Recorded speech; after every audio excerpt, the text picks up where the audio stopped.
yung cryptic post nung kanyang ate na si Kay Bernardo. So, wala naman siya sinabing pangalan, pero alam ng lahat majority sa mga nakabasa nagsasabing si Daniel Padilla ang pinatatamaan ng ate ni Kat. Kaya masaya ako mga kachika na si Catherine nakaka-move on. Etong si Donnie Pangilinan mga kachika, yung collab team ni Bel Mariano. Si Donnie Pangilinan nagpapakita ng interes.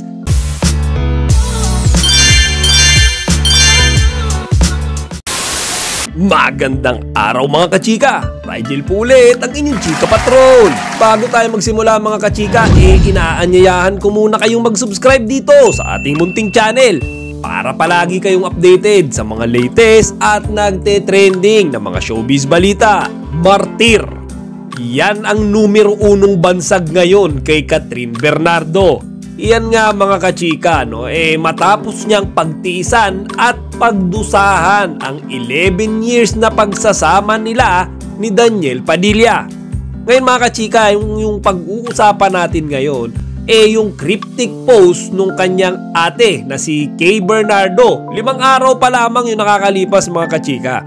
May mga binanggit kasi yung ate niya na si Kay na mga taon dun Sa mga hindi pa nakakabasa nito mga kachika, ito yung sinasabi sa post na iyon. We know what you did last summer. Tapos mga kachika, merong mga date doon na minention si Kay. Ang sabi doon is 2017, 2018, 2019, 2021 at 2023. At meron pa dito mga kachika, and the very first one that I know is 2014. Ngayon mga kachika, 6 na taon yung minention nung kapatid ni Catherine dito sa post niya na to. Wala naman siya sinabing pangalan pero alam ng lahat majority sa mga nakabasa nagsasabing si Daniel Padilla ang pinatatamaan ng ate ni Kat. Kasi mga kachika, di ba, alam naman natin na maraming beses na nagloko etong si Daniel. Ngayon, syempre bilang ate ni Catherine, bilang kapamilya niya, kadugo, talagang mag-i-initiate yan na protektahan yung kanyang kapatid. Lalo na mga kachika pag agrabyado Si Catherine yung niloko ni Daniel Ngayon, talagang puprotektahan niya yan, lalo na kaliwat kanan din yung bumabatikos ngayon kay Catherine. Simula nung nag-break sila ni Daniel, kaliwat kanan yung panlalait, pambaba sa kanya. Yung dumating yung mga comment na flat-chested daw siya, na alam niyo mga chika, sakang daw siya. Ang dami na may mga panlulokong ginawa din daw siya. Siguro feeling ko yung mga bumabatikos at mga nambaba sa kanya yung mga fans ni Daniel Padilla. O siguro yung mga fans nung mga babae ni Daniel Padilla. Ayun. Ang akin lang mga kachika, sobrang martir ni Kat. Nakakaawa Isipin mo, ang daming panlulokong ginawa ni Daniel pero pinagbigyan niya.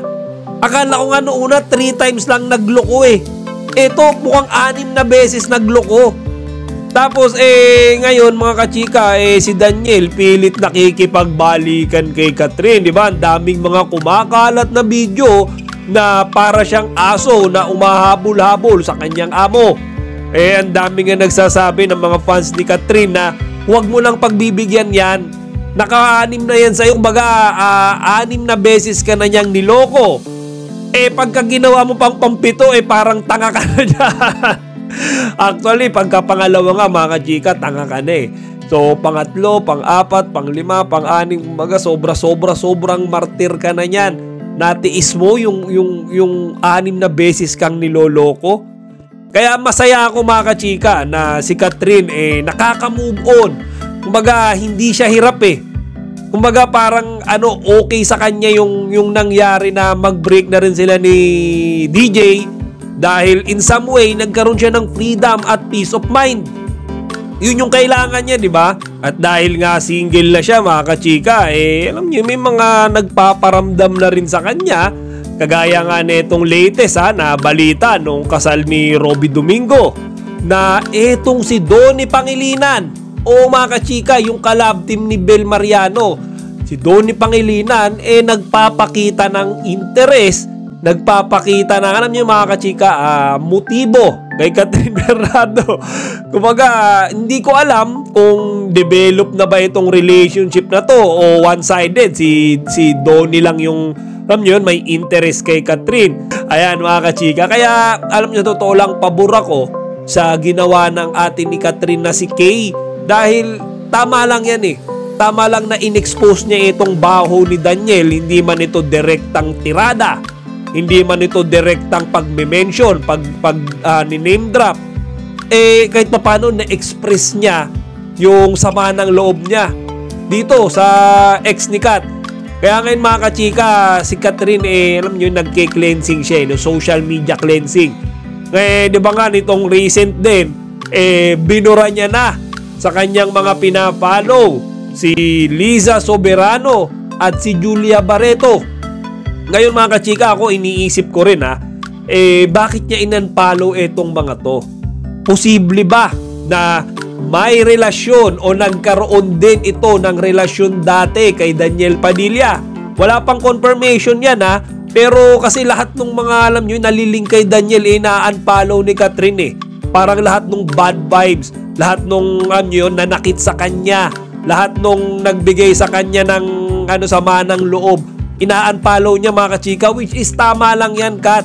Kumbaga, okay yung ginagawa mo na yan para, alam mo yung ma-attain mo yung talagang happiness. Kasi tuwing makikita mo yung mga mga post niyan sa feeds mo, maiirita ka lang Diba?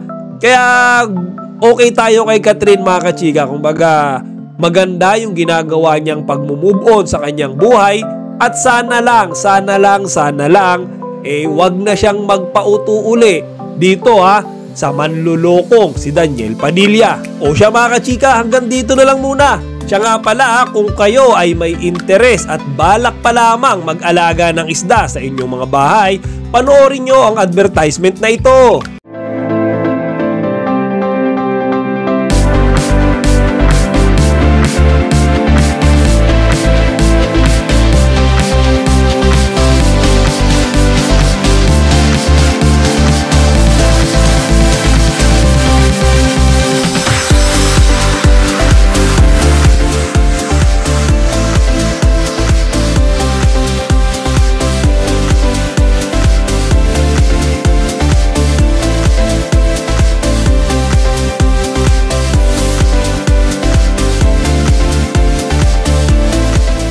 Chika, huwag niyong kalimutan mag-like, comment, and subscribe. Para sa iba pang mga celebrity news, i-click lamang ang mga videos na ito.